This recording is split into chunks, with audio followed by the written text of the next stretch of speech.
Hello students, इस video में हम लोग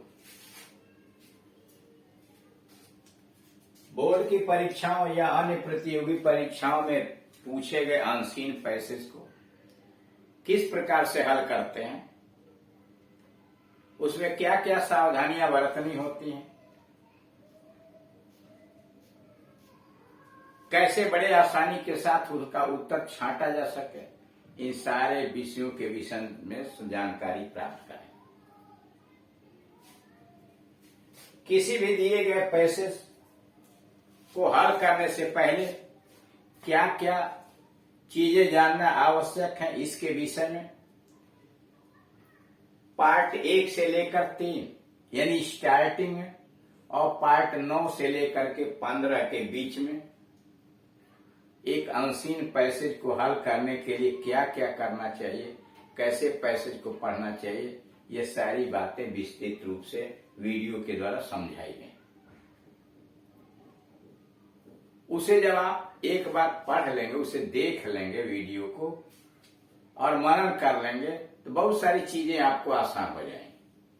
उसमें पैसेज को कैसे पढ़ा जाए, प्रश्न सूचक शब्द जैसे हु है, हुम है, हुज है, विच है, एज है, दैट है, व्हेन, वेयर, व्हाई, हाउ, इनसे जो प्रश्न बनते हैं, इन प्रश्नों का उत्तर किस प्रकार से आप देंगे, ये सारी बातें उसमें सिखलाई गई। प्रोनाउंस का प्रयोग आप कैसे करेंगे, पैसेज के बाहर की चीजों को उसमें आप ऐड नहीं करेंगे, ये सारी बातें उसमें सिखला दी गई। यहां पर उदाहरण दिए गए हैं, गद्य खंड और उनके प्रश्न उत्तर किस प्रकार से किए जाते। आप जानते हैं कि बोर्ड की परीक्षा के अंतर्गत अब हाई स्कूल में 2 पैसेज पूछे जाएंगे। एक पैसेज छोटा होगा जिसमें 3 MCQ टाइप क्वेश्चन होंगे जिनका उत्तर OMR शीट पर दिया जाता है, यानी पैसेज दे दिया जाएगा, उसके नीचे 3 प्रश्न होंगे, उन प्रश्नों के उत्तर भी प्रश्न पत्र में होंगे। ऑप्शन के लिए ABCD करके 4 उत्तर दिए गए होंगे, उसमें जो उत्तर आपको सही लगे उसका चुनाव करना है और OMR शीट पर उस प्रश्न नंबर वाले में जाकर के जो विकल्प आपको सही लगता है उसके गोले को रंग देंगे। उदाहरण के लिए अगर प्रश्न नंबर 5 में आपको A विकल्प सही लगता है, प्रश्न नंबर 5 में आपको लगता है कि A वाला विकल्प सही है, तो आप आंसर शीट यानी OMR शीट के 5वें नंबर के क्वेश्चन पर जाएंगे और A जहां लिखा हुआ है उस गोले को ब्लैक बॉल पॉइंट पेन से यानी काले रंग के कलम से आप उसे रंग देंगे, पूरी तरह से गोला रंग देंगे, आधा अधूरा रंगने का प्रयास नहीं करते, टिक करने का प्रयास नहीं करते। एक प्रश्न में एक ही गोला रंगिए, 2 या 2 से अधिक रखेंगे सब गलत माना जाएगा और चूंकि आपकी परीक्षा OMR शीट वाली कंप्यूटर से जचने, तो अगर आपने गलत किया तो सही क्वेश्चन को भी नहीं उठाएगा, अगर आधा अधूरा आपने रंगा है तो। इसलिए विशेष सावधानी बरतने की चाहिए। 20 प्रश्न आपके OMR शीट पर करने हैं, आधे प्रश्न बुक से होंगे, आधे प्रश्न ग्रामर पोर्शन से होंगे। ये अनसीन पैसेज ग्रामर पोर्शन वाले में ही आए।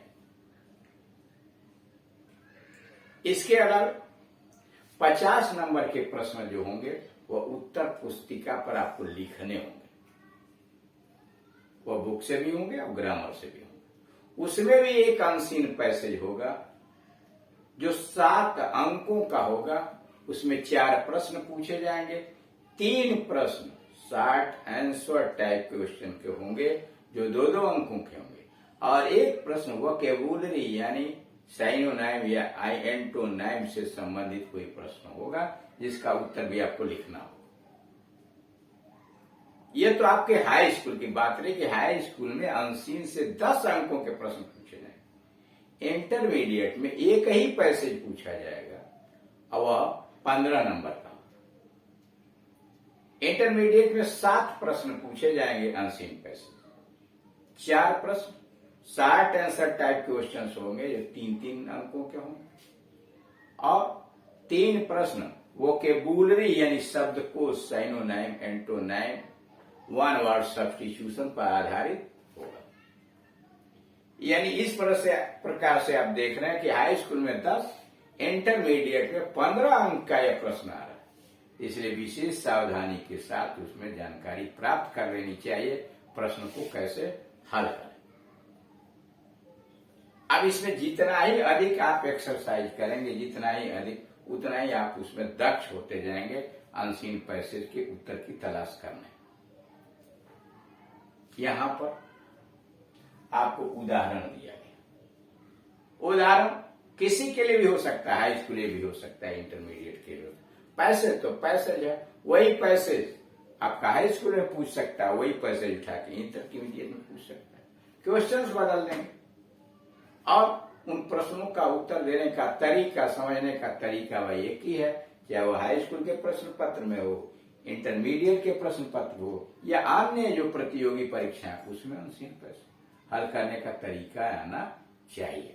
अब यहाँ उदाहरण पहला दिया गया, ये एग्जाम्पल दिया 31वें नंबर का। Read the following passage carefully.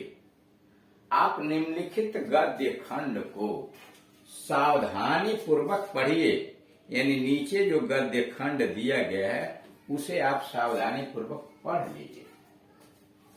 Answer the questions given below, और नीचे दिए गए प्रश्नों का उत्तर दीजिए। Patience is better than wisdom. धैर्य बुद्धिमानी से अधिक बेहतर होता है। पेशेंस, धैर्य इज बेटर देन विजडम। धैर्य बुद्धिमत्ता से अधिक बेहतर है।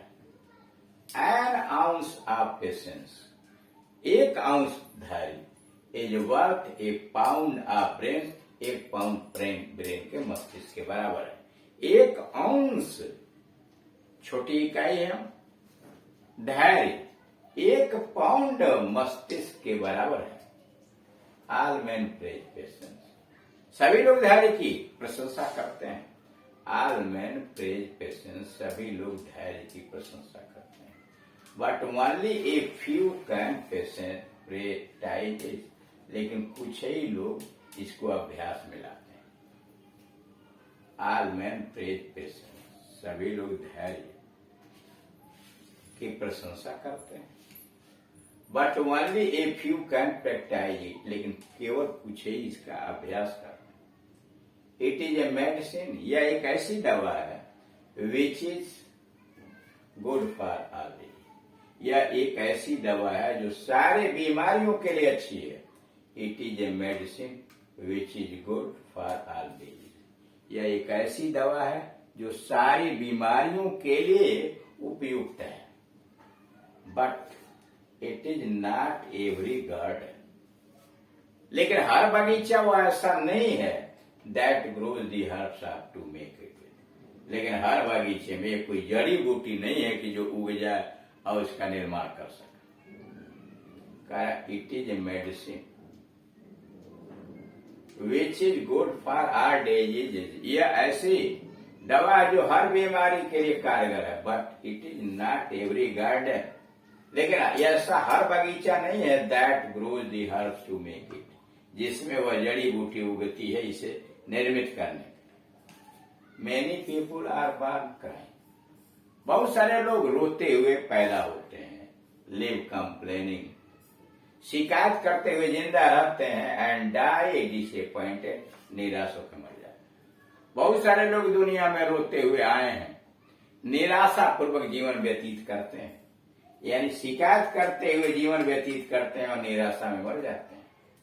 दे think every other person's burden to be light, वे सोचते हैं हर दूसरे व्यक्ति का बोझ कम है, उनका बोझ भारी। They think every other person's burden to be light, वो हर दूसरे व्यक्ति का बोझ हल्का समझते हैं।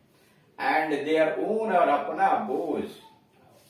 एंड देयर ओन फेदर्स, और अपने पंख। टू बी हेवी एज, और अपने पंख जैसे हल्के बोझ को भी शीशे जैसा भारी समझते हैं। इन रियलिटी, वास्तविकता में इट इज देयर फैंसी। वास्तव में देखा है तो ये उनकी कल्पना होती है, रेदर देन देयर फेट। ये उनका भाग्य नहीं होता, ये उनकी कल्पना है। That makes things go so hard. ये उनकी कल्पना होती है, भाग्य नहीं है जो उनके के कार्यों को, उनकी वस्तुओं को इतना कठिन बना देता है विज्ञान। यानी उनकी कल्पना के अनुसार ये बातें बहुत कठिन हो जाती हैं। Many would be well of. बहुत सारे लोग अपने आप ठीक हो जाए, if they could but think so. अगर सब लोग ऐसा ही सोचना शुरू करें, अगर ऐसा वह सोचे तो बहुत सारे कार्य अपने आप हल हो।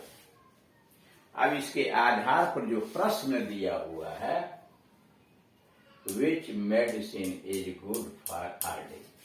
कौन सी दवा सारे बीमारियों के लिए लाभकारी है? Which medicine is good for are disease. कौन सी दवा सभी बीमारियों के लिए ठीक?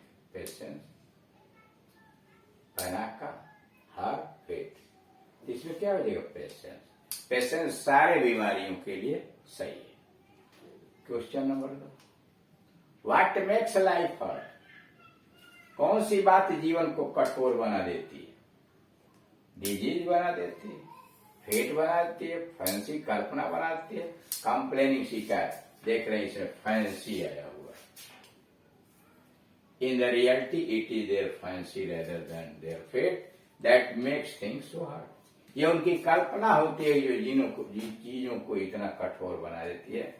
आंसर हो जाएगा fancy, Kalpana. Number 3, opposite of the word बताइए। विजडम का अपोजिट क्या होता है?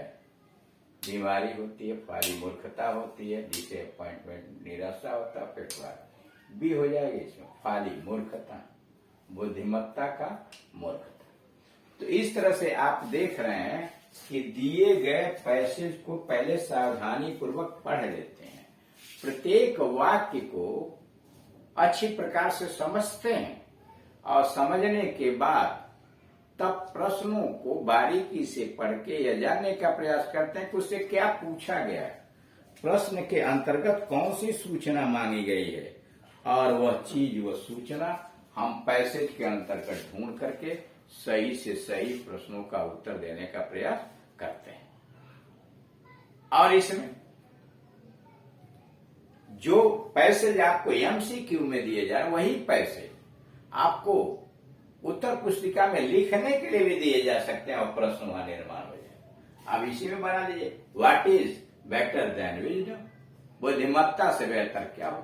आंसर हो जाएगा patience is better than wisdom. प्रश्न बन सकते हैं, इंटर का भी बन सकता है, हाई स्कूल का बन सकता है, वो तो बनाने वाले के ऊपर निर्भर है। छांटने का तरीका वही है, पहले पैसेज को अच्छी तरह से समझिए, उसकी मीनिंग समझिए और तब दिए गए प्रश्नों को बारीकी से पढ़ के उनका उत्तर तलाशिए। Thank you.